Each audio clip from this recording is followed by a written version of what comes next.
Hello. Um, I had some dream about my dad last night, but it didn't feel like a dream. It felt like I was in a different dimension with him for a second. And I was in the passenger seat and he was in the driver's side, but I was more like in the middle, sitting right next to him. And he said, "Don't tell anybody about this, they won't believe you." And I don't remember what was said before that. And then I was like, "Is that my son in the back?" Because I realized there was a child in the back seat. He said no. I kept touching, feeling, trying to understand who the child was. And I looked at the child and it was me. But it's not really how I looked as a child. Because it had dark brown hair and I had blonde hair.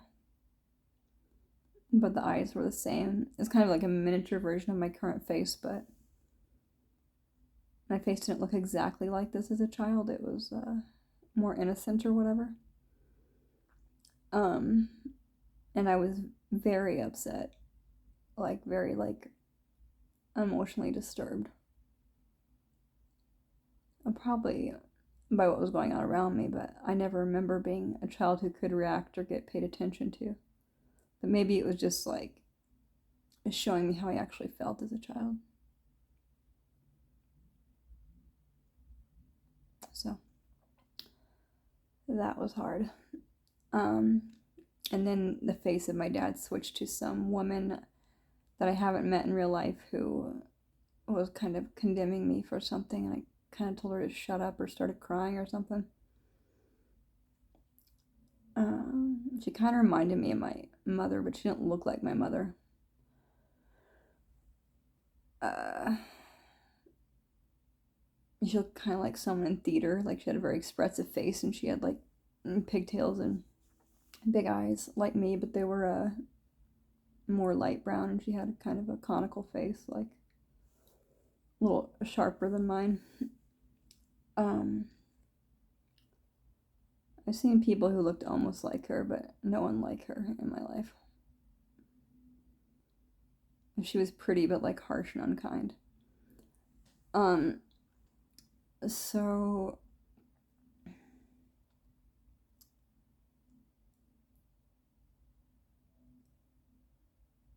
you ever have this thing happen where like you say something like, this happens to me a lot. Like if I ever say like anything bad about another person, I don't even know the person in my dream, but I just said something bad about them. So then I remember like someone in a past relationship thinking and saying that sort of thing about me. And then I have to reflect, like, is that true about my character? Well, it's true of like their experience of how I treated them, you know.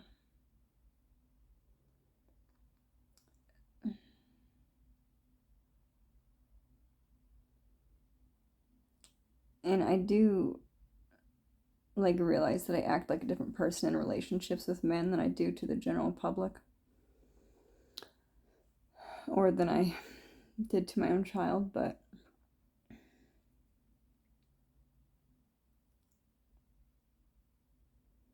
it's hard for me to even look at like what faults there might be with me because I was condemned for so many things I was not at fault for growing up, that when I start to be unkind to myself in my own head or say like maybe I did that wrong, I feel like lower than like humanity, like lower than a person. And I've just kind of understood the main solution is just not to go there anymore, to treat myself like I did anything wrong because of how bad it gets for me and how quickly it can lead to depression. Because most of my life I've just been blaming myself for things that happened that were not my fault. So if there are things that did happen that are my responsibility, it feels like it would break my own heart to look at them.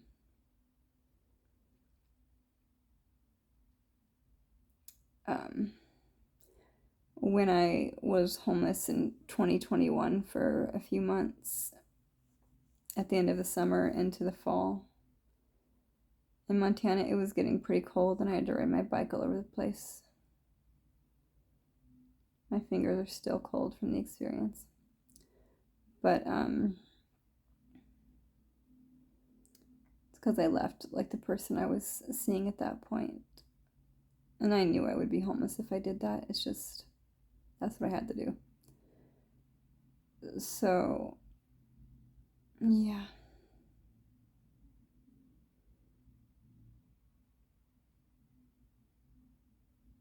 And no one can really see like what I'm going through physically. And at that point, I was being like extremely active.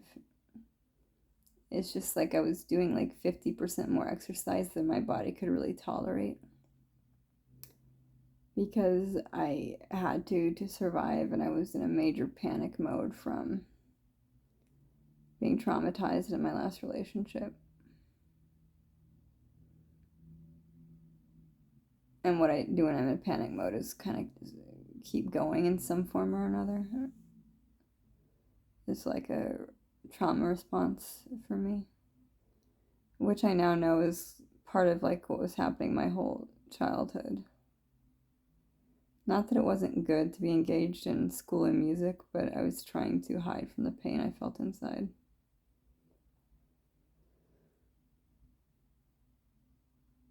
I just learned through my family that it was okay to stuff that stuff and it wasn't okay to feel it.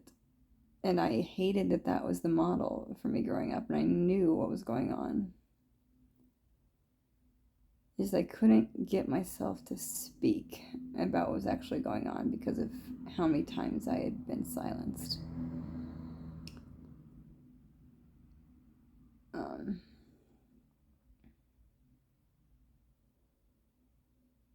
and when I've tried to as an adult, it's just like I saw this thing on TikTok. It's like your trauma traumatizes other people,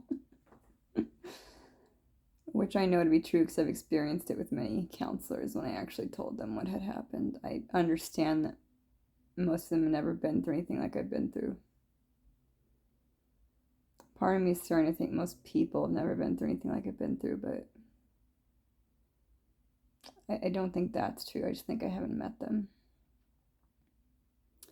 But like when I've been in relationships, like the men I've been with, like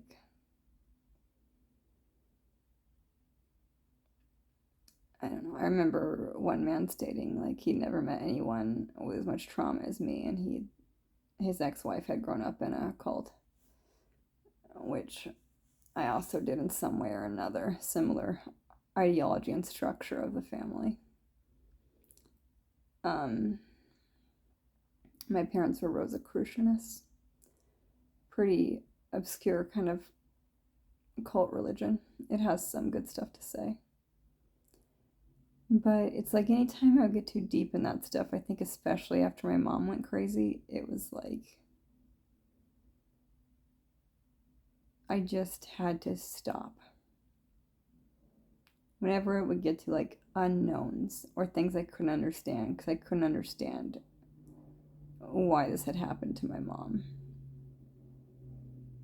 Because she was definitely a different person before there was a point where she kept like it was like September through whenever she decided to leave. It was sometime after Christmas of my ninth grade year, and I was still at the Christian school, and she would like barely ever come out of her room. She had structured it so that another family was bringing us to and from school, and I don't know how we were eating, but she wasn't participating in the family anymore. She would come out at night sometimes, and I'd hear her to get like sardines and orange juice out of the kitchen.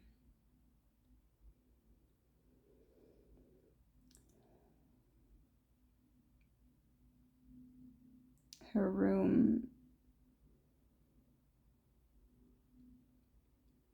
at one point, she had left the shower running months later.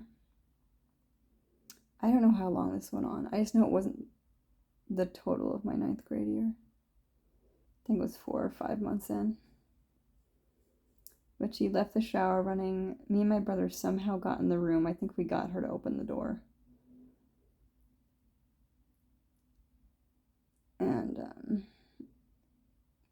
And she was like,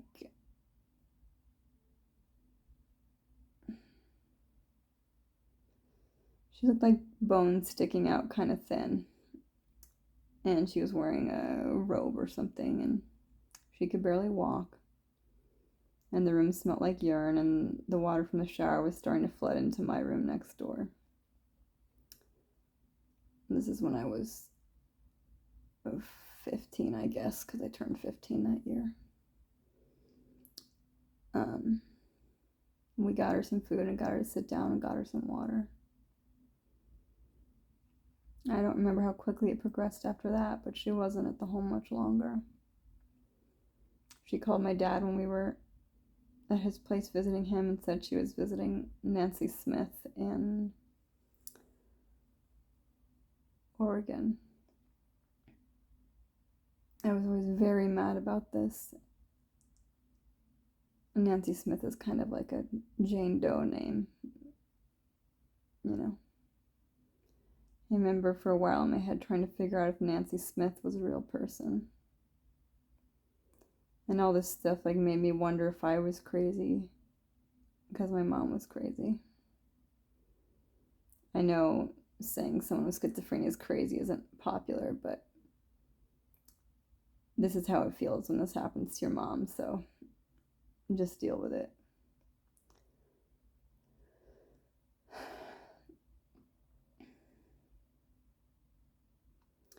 It was just very hard. She went to the state mental hospital. Her brother flew his plane down to get her in Oregon. I think she was at the state mental hospital for half a year or something. And when I was having a nervous breakdown in 2021 when I was homeless, I think I may have had several in my life, but maybe all within a 3-year period. I just,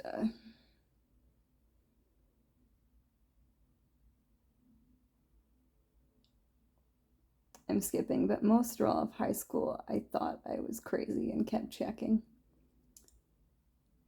At one point, I stopped this argument in my head by being like, even if I am, I'm never gonna know. So might as well like live a life, you know. What if I am crazy and I don't know?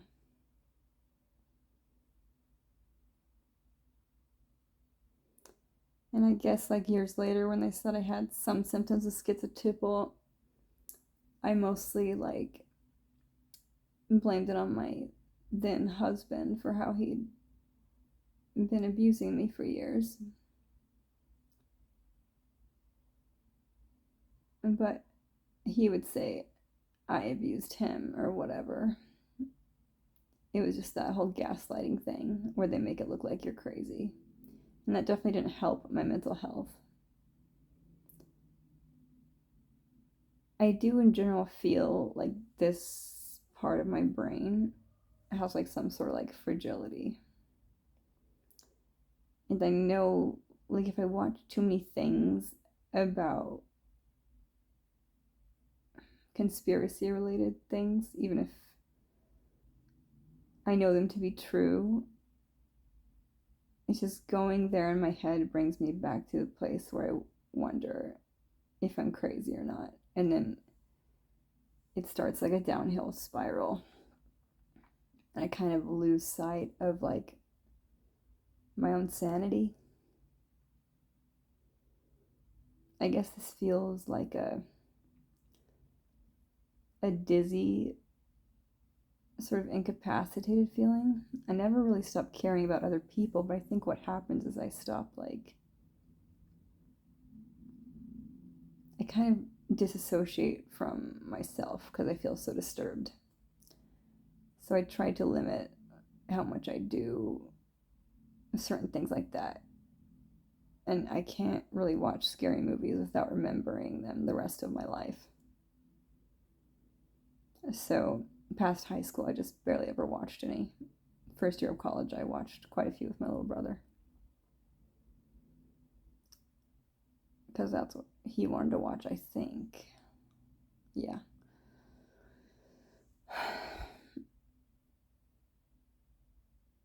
I almost think like my own like mental fragility is just kind of a relation to what I saw happen to my mom and how like hard psychologically that was. And I wonder if that's not part of how I relate to my dad because he was always into things like that, like aliens, and he would talk a lot about someone called Bogrites. He'd talk about Michael Newton. He would listen. I don't remember the name of that conservative radio talk show host. Um, I would get really mad at him for listening to these things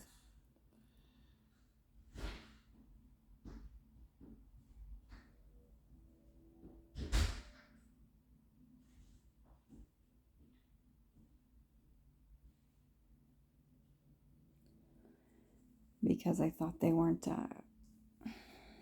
practical and they had nothing to do with everyday life, and we were poor and didn't have enough food, and I just wanted him to invest in something that would actually help us with his time. He was disabled and he lived on SSDI for back problems. He had done construction work most of his life.